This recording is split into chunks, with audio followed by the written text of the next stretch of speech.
Imana ishimwe ku bw'uyu mwanya mwiza Imana iduhaye kugira ngo dusangire ijambo ry'Imana. Imana ishimwe ku bwamwe bwe mwese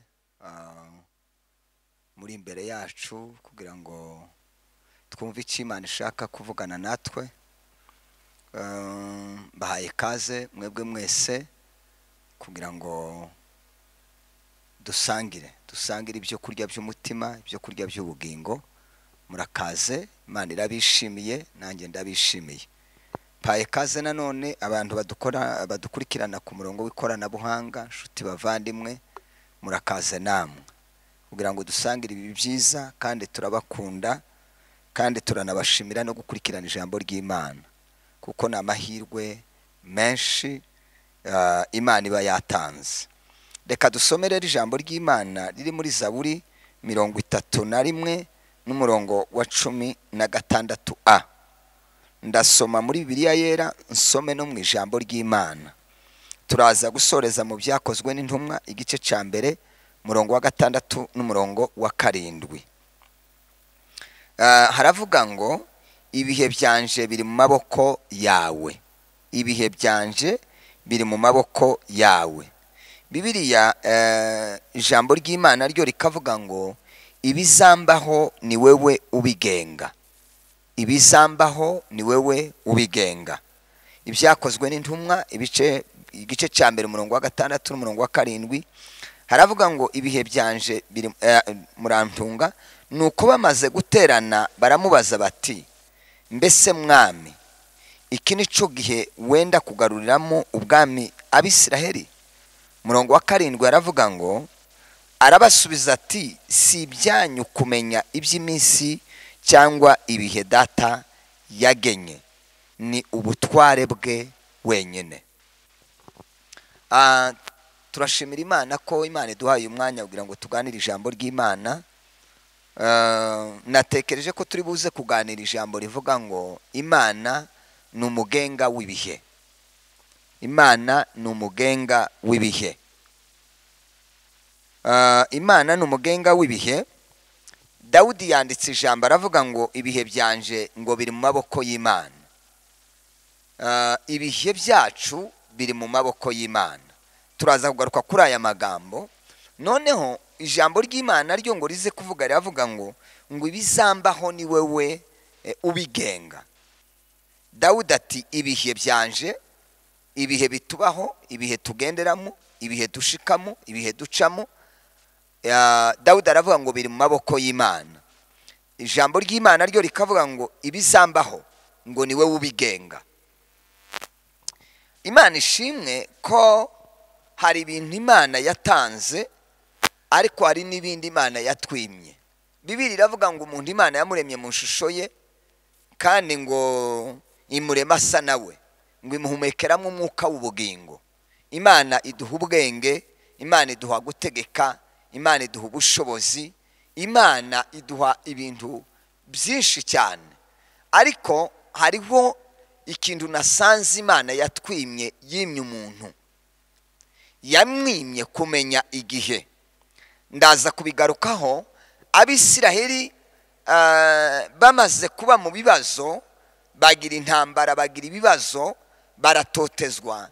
Noneho Yesu Kristo amaze kuza, abigishwa ngo baramwegera baramubaza ngo ese ijambo rikomeye cyane bamubajije, baramubaza ngo mbese mwami, iki nico gihe wenda kugaruriramo ubwami Abisiraheli?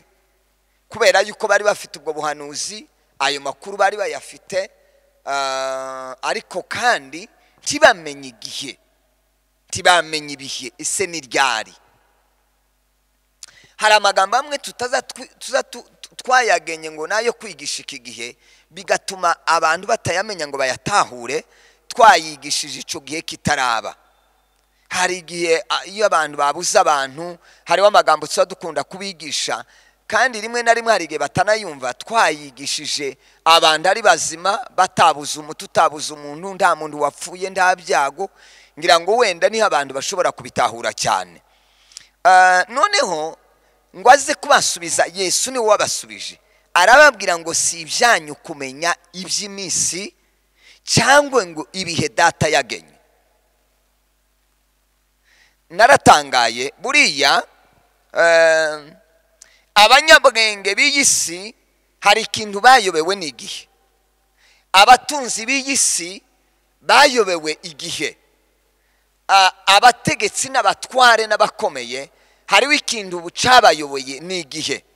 Kubera yuko mu gihe harimo imyaka, mu gihe harimo amezi, mu gihe hariho iminsi, mu gihe harimo amasaha, mu gihe harimo iminota, mu gihe harimo amasegonde, muri icyo gihe harimo amatierse. Ibihe byiza bigera ku muntu wese, ibihe bibi bigera ku muntu wese. Ibihe byo gukomera bigera ku bantu, ibihe byo guhindurirwa kuba boroheje bigera ku bantu. Noneho nza gusanga Imana niyo muyobozi w'ibihe. Imana niyo iziyobora ibihe. Ibihe biyobowe n'Imana. Turaza kubireba hepfo maze tuze gutangara n'uburyo Imana yashizeho ibihe. Abantu iteka ryose tuza tubyitiranya tukabyita ukundi. Hari igihe kize kigera ku muntu abantu bakakibazaho ngo ese kubera iki? Kandi Bibiliya yavuze ngo ibihe by'umuntu biba mu biganza by'Imana. Uyu mwanditsi wundi we aravuga ngo ibizatubaho, ngo ibizatubaho bigengwa n'Imana.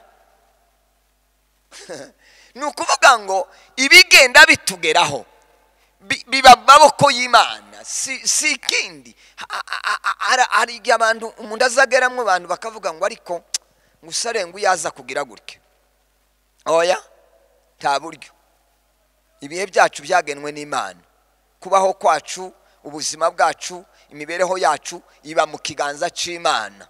Hari ibibazo umuntu azayibaza buri gihe ukibaza ngo ese kubera iki ibi bitaba, kubera iki binsenga, kubera iki nabwiye Imana. Oya, igihe kubera ko gifitwe n'Imana turakigeramo. Ni nacyo gituma niyo umuntu ageze mu gihe aza yikanga akikanga uburyo akigezemo. Reka mbereke uburyo abantu batazi ibihe. Umuntu azaba umutegetsi bakamukomera amashi, bakaririmba, bakavuga, bakamuvuga, ariko ntazamenye igihe abantu bazahindukira, ntazabimenya. Umuntu agakira agatunga, ariko Imana ikamuhisha umunsi azaryama mu bitaro akagiramo amezi 2, akagiramo amezi 3, kandi afite amafaranga, afite uburyo, ariko akaryama mu bitaro akamara icyo gihe. Akagenda yibaza. Umuntu agakena, akaba mu bukene, agakena bwacya, Imana ikamuzanira igihe cyo gutunga, abantu bakamwibazaho, nawe wenyine akikanga ntabimenye. Ni igihe Imana iba yayoboye. Uriya mwanditsi yavuze ngo ibizambaho ngo bigengwa nawe. Umuyobozi w'ibihe ni Imana. Icya kabiri, Imana niyo izitegeka ibihe. Imana niyo mutegeka w'ibihe. Imana niyo izitegeka ibihe. Nasanze abantu nubwo twakwikakaza tugakomera tukamera gute, nta muntu uzutegeka igihe. Iyo igihe cyakugezeho ntushobora kucikuraho kera cyakugezeho, kuko kigengwa n'Imana. Ndetse reka dusome ijambo ry'Imana riri hano mu Byakozwe n'Intumwa.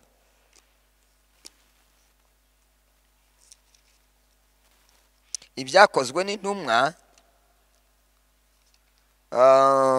ni ibice 20. Ni ibice 20 n'umurongo wa 22. Haravuga ngo ibice 20 n'umurongo wa 22. Haravuga ngo none dore ngiye i Yerusalemu mboshwe mu mutima, ibizambaho ngezeyo simbizi.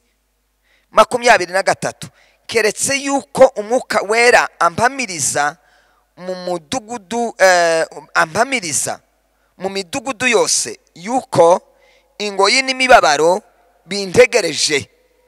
Ariko ijambo nashatse kuvuga niri yanditse 22 yavuze ngo none dore ngiye i Yerusalemu mboshwe mu mutima, ibizambaho ngezeyo simbizi. Imana ishimwe yuko yaduhaye umwuka wera. Umwuka wera uzi udushoboza kuba mu bihe ibyo ari byo byose tugezemo. Umwuka akaduhishurira yuko ibihe tugezemo, usarire hari igihe umuntu azagera mu bihe umuntu akaza yihana ibyaha yatekereza ngo yaracumuye ku Mana. Abandi baza bagera n'igihe bihana, bakaza bihana ngo ibyaha batazi, ngo Mana ngo ndakwereka ko hariho ibyo noba narakoze ngo ntabizi, ngo mbabarire. Umuntu akikubita imbere y'Imana akihana n'ibyo atakagombye kwihana, yatekereza ngo none ngo hariho ibyo yoba yarakoze. Oya, ndaza kubibereka. Imana niyo nyiri ibihe, Imana niyo izitegeka ibihe, ni umuyobozi w'ibihe. Iyo yabiyoboye biza bikugeraho, waba ukomeye, waba umunyabwenge, waba warize, waba uri umukiranutsi, waba umeze gute, iyo ibihe byaje biza bikugeraho kandi bikakugeraho Imana yayikubona. Nico gituma abanyesirayeli bamubaje ngo iki nico gihe, kubera ibihe bari bafite bibazaga ko Yesu aje gukuraho ibyo bihe. Icya gatatu, Imana niyo inyuranye ibihe, Imana niyo izi bisikanye ibihe. Amen. Imana niyo izihindura paje y'ibihe, ikabinyuranya, ikazana paje imwe, bwaki ikazana iyindi, bwaki ikazana iyindi. Yigeze guhindura ibihe Yosefu ngo samukunda, nawe abimenya ko amukunda, isaruha mudodeshereza ngo ikanza abandi badafite. Ariko Yosefu na Yakobo ntibigeze bamenya ko ari ibihe bizamugeraho, ntibigeze babimenya. Icya gatatu, Imana niyo izishiraho iherezo ry'ibihe. Imana narabimenye ko ari izishiraho iherezo ry'ibihe. Icya kane, hari ibyo tutazi. Imana yashizeho ibihe bidashobora guhinduka. Hariho ibihe bibiri bitazabihinduka, bitazanahinduka, nubwo ubwenge buziyongera ntibizahinduka. Ni igihe cyo kuvuka n'igihe cyo gupfa. Kandi ntawuzi ushaka uburyo avuka, ntawuzi unashaka aho avukira. Oya. Icya kabiri, ntawuzi ushaka igihe apfira, ntawuzi unashaka n'aho apfira. Kubera kuko Imana ari umugenga w'ibihe, ari izigenga ibihe. Imana izigenga ibihe, igashaka aho uvukira yonyine, n'uburyo uvukamo n'aho uvukira niyo izibitegeka. Hanyuma no gupfa, Imana ni izigena aho upfira utabishaka cyangwa se ubishaka, kubera yuko ari yibigena, nta bindi dushobora guhindura. Noneho kubera yuko abantu batazi ko ibihe bigengwa n'Imana, nico gihe tugera mu bibazo umuntu akabyibaza, cyangwa se umuntu yitaba Imana, abantu bakavuga ngo arakenyutse, ngo cyangwa se ngo yarwara, bakavuga ngo iyo baza kumuvuza ngo bakavuza gutya. Buriya iminsi yo kubaho kwacu ari abayobozi, ari abategetsi, ari abakomeye, ntawuzi igihe cye cyo kuba kuri iyi si, ntawuzi iminsi ye, ntawuzi aho azarangiriza. Imana niyo ibizi kuko ari umugenga w'ibihe. Reka rero mbafashe kuri ibi bintu. Nasomye ijambo ry'Imana rirantangaza mu Mubwiriza,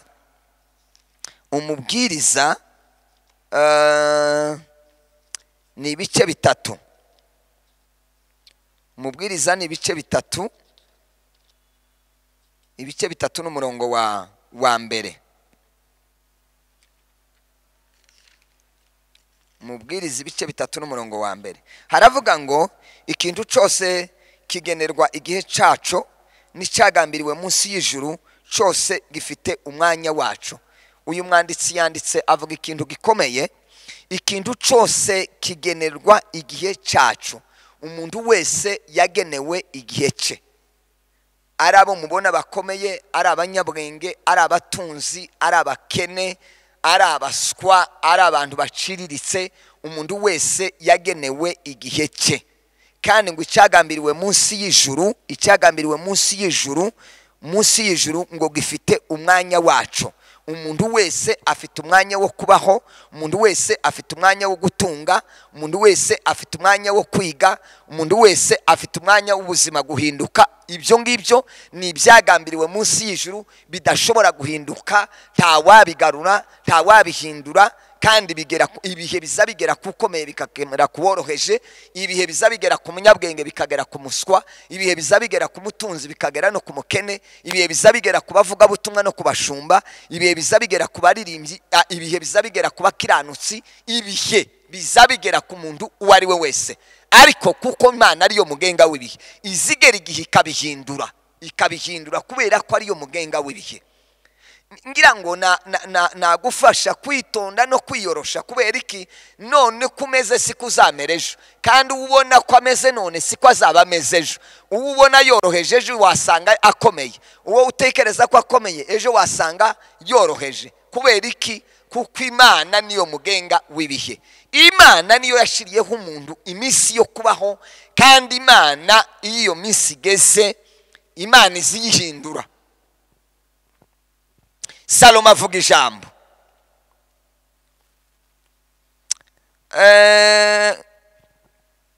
mu gice umubwiriza ibice 7.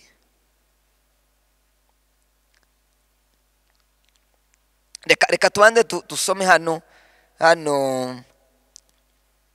muri Yobu. Tubanze dusome muri Yobu.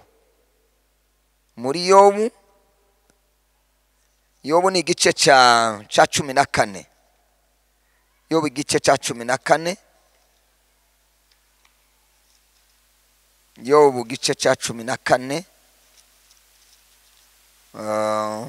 n'umurongo wa 5 n'uwa 6. 14 murongo wa 5 n'uwa 6 haravuga ngo ubwo iminsi ye yategetswe umubare w'amezi ye ugategekwa nawe, kandi ukamushiriraho urugabano atabasha kurenga, umukureho amaso abone akaruhuko kugeza ubwo azarangiza iminsi ye yo kunkorera nkukorera ibihembo. Ndashakira ijambo ngo ubwo iminsi ye yategetswe. Ngira ngo twavuze ngo mu gihe kirimo imyaka, igihe kirimo iminsi, igihe kirimo amezi, igihe kirimo amasaha. Buriya niba ari n'umurimo Imana iha umuntu akawubamwo, buriya abantu batangazwa yuko abaye mu murimo bwaca akawukurwamo. Azabyibaza, akibaza uburyo akiranuka, akibaza uburyo akora neza, none akibaza igituma bamukuye mu kazi.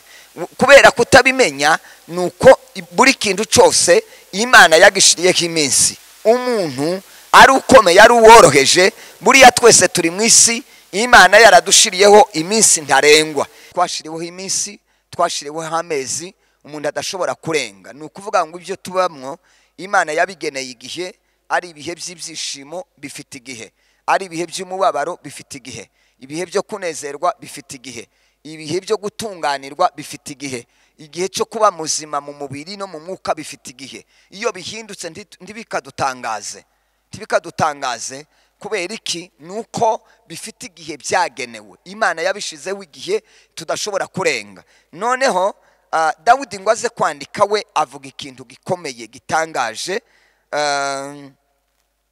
Dawudi rabivuga 139 muri Zaburi 139 Dawudi avuga ijambo rikomeye cyane. 139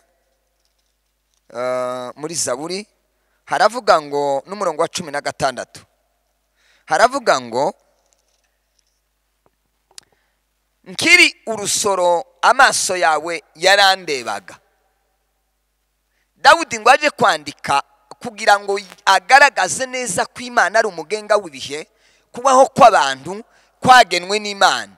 Aravuga ngo nkiri urusoro mu nda ya mama ngo amaso yawe yarambonaga. Ni ukuvuga ngo ntitubaho igihe tubonetse n'igihe tugaragaye, tubaho tutarabaho ariko turi mu Mana. Kandi icyo gihe Imana yo ibitubona nk'abantu bazima. Buriya n'urusoro, umuntu akiri urusoro, Imana y'ibikuzi ibizi ubuzima bwawe, ibizi imyaka yawe, ibizi iminsi uzaramba, ibizi uzacamwe, ibizi uzakora, ibizi ubuzima bwawe. Ni nayo mpamvu rimwe na rimwe tubona ibibaho bikadukanga. Iyo duhuye n'intambara z'ubuzima hari igihe bitubabaza bikaturemerera, tukibaza ngo hari ikindi cyabaye. Oya, nuko icyo gihe cyaragenwe, icyo gihe kigomba kutugeraho, ariko tutegereje ikindi gihe nacyo cyiza Imana yagenye. Aravuga ngo ngiri urusoro ngo mu nda ya mama. Ariko yanditse ijambo rikomeye yeme.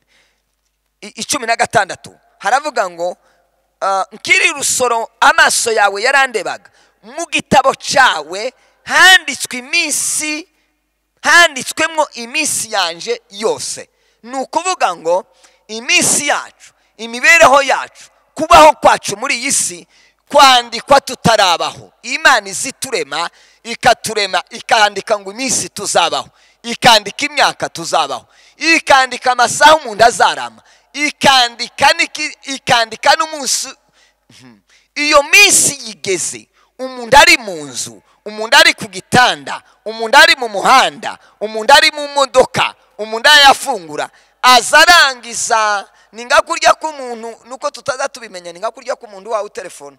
Iyo umuntu wawe telefone y'amayinite ashize taza kubwira ngo ngiye gushira, musibye ko bunyine iterambere sigaye ribaho, ukumva akakumenyesha yo ngo amayinite agiye kurangira. Ariko ubundi ntawuzi umenya igihe umwuka umuviramo, ntawuzi unamenya nuko igihe yageze mu gihe cyiza cyangwa se igihe kibi. Hari igihe umuntu azabamwo tutekereze kuzakivamo, ariko kubera kuko ibihe bigengwa n'Imana, umunsi umwe bikagira gute Imana ikabihindura. Uyu aravuga ngo nkiri rusoro mu nda ya mama, ngo amaso yawe ngo yarandebaga, ngo mu gitabo cyawe handitswemo ngo iminsi yanje yose yategetswe itarabaho n'umwe. Ni ukuvuga ngo Imana idushiriraho iminsi yo kubaho tutarabaho, tuza kubaho. Imana kera yarashizeho iminsi, Imana yaranditse amezi, Imana yaranditse imyaka, yamara Imana igashiraho urugabano ikavuga ngo nugera aha uzarangiza. Noneho rero ngashaka kubabwira iki, icyo nshaka kugira ngo dusangire nawe: wiryama, wisinzira, wikwiyara,